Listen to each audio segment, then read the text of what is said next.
जय हिंद दोस्तों। आज के इस वीडियो में आप लोग का स्वागत है। आइए आज के टॉपिक हम लोग का है भाषा और व्याकरण। आइए हम लोग समझते हैं भाषा और व्याकरण होता क्या है। तो भाषा क्या होता है, तो भाषा हम लोग का ऐसा माध्यम होता है जिसके द्वारा हम लोग क्या करते हैं, अपने विचारों को और अपने भावों को किसी के दूसरे व्यक्ति के सामने हम लोग क्या करते हैं, प्रकट करते हैं। उसे हम लोग क्या करते हैं, भाषा कहते हैं। आइए हम लोग समझते हैं भाषा क्या होती है। भाषा भाषा क्या होती है, तो हम लोग का भाषा वह साधन होता है जिसके द्वारा, यानी कि भाषा क्या किसे कहते हैं, तो यानी कि वह साधन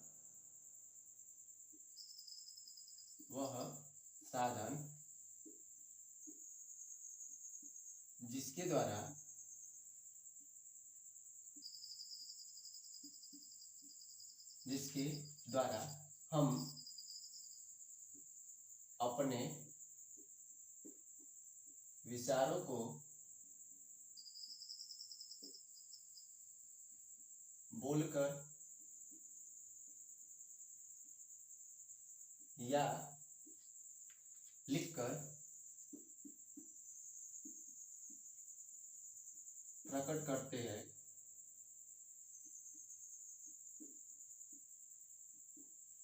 भाषा कहलाता है।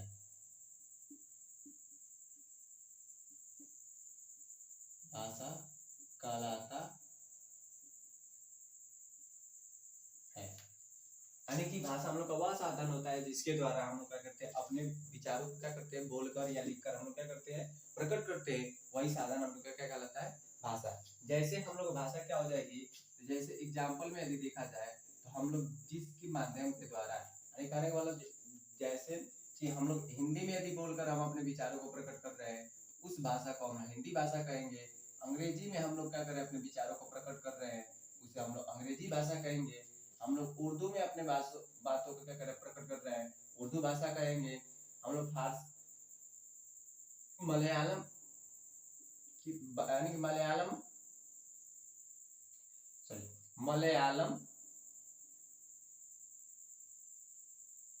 मलयालम में यदि अपनी बातों को विचारों को प्रकट कर रहे हैं, तो हम लोग क्या कहलाएगा, मलयालम भाषा। यानी कि ये बहुत सारे भाषाएं हैं जिनके द्वारा हम लोग क्या कर सकते हैं, अपने विचारों को प्रकट कर सकते हैं। हम जिस भाषा में हम यानी कि जैसे हम लोग कहेंगे, जिसके द्वारा हम लोग कहेंगे, अपने विचारों को प्रकट करेंगे, वही हम लोग का साधन क्या कहलाएगा, भाषा कहलाएगा। चलिए आगे देखते हैं हम लोग का टॉपिक। हम लोग का है भाषा के भेद। भाषा के भेद होते हैं, मुख्य रूप से दो होते हैं, लेकिन हम इस वीडियो में समझेंगे तीन। भाषा के भेद, भाषा के भेद होते हैं हम लोग के तीन होते हैं। कौन कौन से, हम लोग का पहला भाषा का भेद है मौखिक भाषा, दूसरा लिखित भाषा, और तीसरा है सांकेतिक भाषा। पहला हम लोग का है मौखिक भाषा, पहला हम लोग का मौखिक भाषा, दूसरा हम लोग का है लिखित भाषा, दूसरा हम लोग का है लिखित भाषा, चौथा है हम लोग का तीसरा है सांकेतिक भाषा। सांकेतिक भाषा। आइए हम लोग समझते हैं मौखिक भाषा क्या होती है। तो मौखिक भाषा यदि डाल लेते हैं, तो मौखिक भाषा किसे कहेंगे, तो जिस भाषा के द्वारा हम लोग क्या कर सकते हैं, बोलकर, जिस भाषा के द्वारा, यानी कि जिस भाषा के द्वारा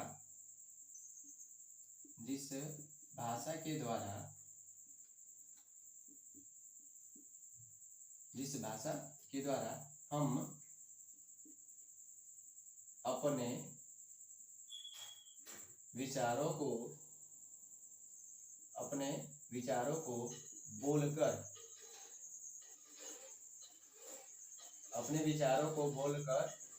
बोलकर प्रकट करते हैं, उन्हें मौखिक भाषा कहते हैं। उन्हें मौखिक भाषा कहते हैं। उन्हें हम लोग क्या कहते हैं, मौखिक भाषा कहते हैं। दूसरा हम लोग का है लिखित भाषा। लिखित भाषा किसे कहते हैं, तो जिस भाषा के द्वारा हम लोग क्या करते हैं, लिख कर प्रकट करते हैं, कि जिस भाषा के द्वारा जिस भाषा के द्वारा हम अपने विचारों को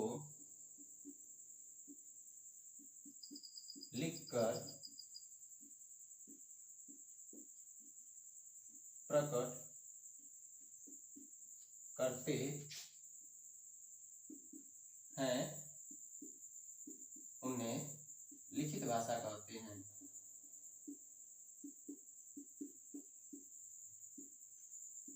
लिखित भाषा कहते हैं।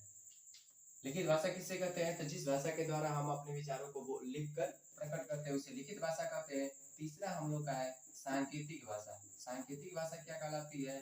तो जिस भाषा के द्वारा हम लोग क्या करते हैं, अपने विचारों या अपने भावों को संकेतों के माध्यम से प्रकट करते हैं, उसे हम लोग कहते हैं सांकेतिक भाषा। यानी कि जिस भाषा के द्वारा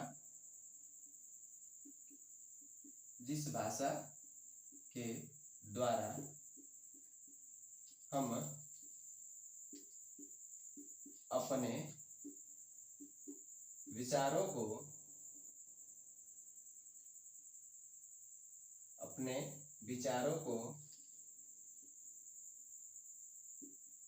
संकेतों के द्वारा प्रकट करते हैं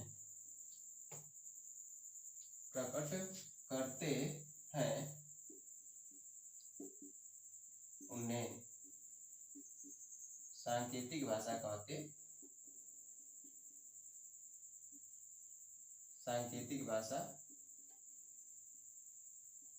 कहते हैं। आइए फिर से हम लोग समझते हैं भाषा हम लोग की क्या होती है? तो वह साधन जिसके द्वारा हम अपने विचारों को बोलकर या लिखकर प्रकट करते हैं, भाषा कहलाता है। या हम ये भी कर सकते हैं जो बोली और समझी जाती है भाषा कहलाती है, या जो लिखी और पढ़ी जाती है वो क्या कहलाता है? भाषा कहलाता है। जैसे हिंदी, अंग्रेजी, उर्दू, मलयालम, बहुत सारी भाषाएं हैं, ठीक है। इसलिए हम यहाँ पे डाल दिया 3-4 भाषाएं ले लिए। अब है हम लोग का भाषा के भेद। भाषा के भेद क्या होता है? यानी कि भाषाओं के मुख्य रूप से दो ही आप लोग को मिलेगा, मौखिक भाषा और लिखित भाषा। लेकिन हम लोग का सांकेतिक भाषा भी है, सांकेतिक भाषा भी हम लोग का है। क्यों है? क्योंकि कभी कभी हम लोग का क्या होता है कि कुछ ऐसी स्थिति आ जाती है जिसके माध्यम से न लिख कर न बोलकर हम प्रकट कर सकते हैं। वहां पे हम लोग किस भाषा का यूज करते हैं? सांकेतिक भाषा का यूज करते हैं। तो हम लोग का मौखिक भाषा क्या होता है? तो जिस भाषा के द्वारा हम अपने विचारों को बोलकर प्रकट करते हैं उसे हम लोग मौखिक भाषा कहते हैं। सीधी बात में ऐसे करेंगे जो हम लोग क्या करते हैं? बोलकर प्रकट करते हैं उसे मौखिक भाषा, जो हम लिखकर प्रकट करते हैं उसे लिखित भाषा। जिस भाषा के द्वारा हम लोग संकेतों के माध्यम से प्रकट करते हैं उसे हम लोग सांकेतिक भाषा कहते हैं। आगे हम लोग का टॉपिक है भाषा के रूप। भाषा के कितने रूप होते हैं? तो भाषा के 2 रूप होते हैं। एक होता है मातृभाषा। पहला हम लोग का होता है मातृभाषा, दूसरा होता है राष्ट्रभाषा। मातृभाषा और राष्ट्रभाषा। मातृभाषा क्या होता है? तो मातृभाषा उसे कहते हैं जब कोई बालक अपने सर्वप्रथम परिवार वालों से या माता से सीखता है जो भाषा, उसी को हम लोग क्या कहते हैं? मातृभाषा कहते हैं। यानी कि जब कोई बालक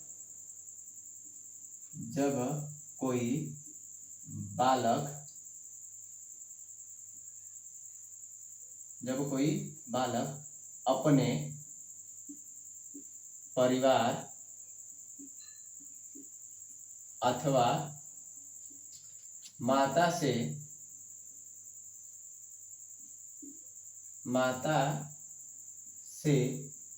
जो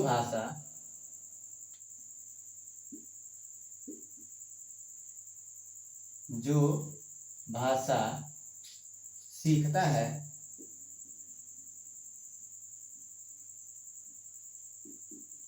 उसे मातृभाषा कहते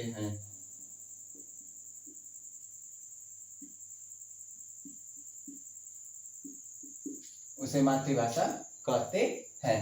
दूसरा हम लोग का है रूप राष्ट्रभाषा।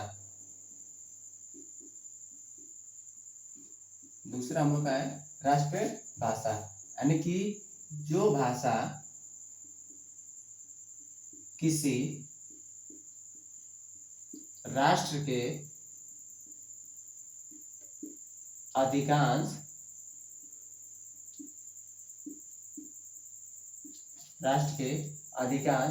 भूभाग पर राष्ट्र के अधिकांश भूभाग पर बोली वह समझी जाती है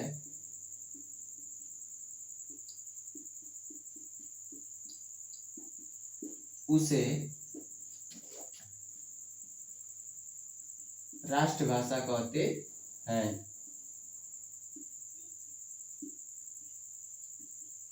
उसे राष्ट्रभाषा कहते हैं। राष्ट्रभाषा किसे कहेंगे? तो जो भाषा किसी राष्ट्र के अधिकांश भूभाग पर बोली व समझी जाती है उसे हम लोग राष्ट्रभाषा कहते हैं। और जो मातृभाषा, तो जो जब कोई बालक अपने परिवार अथवा माता से सीखता है उसे हम लोग मातृभाषा कहते हैं। मातृभाषा को ये मत कर दीजिएगा मम्मी का भाषा, ठीक है ना।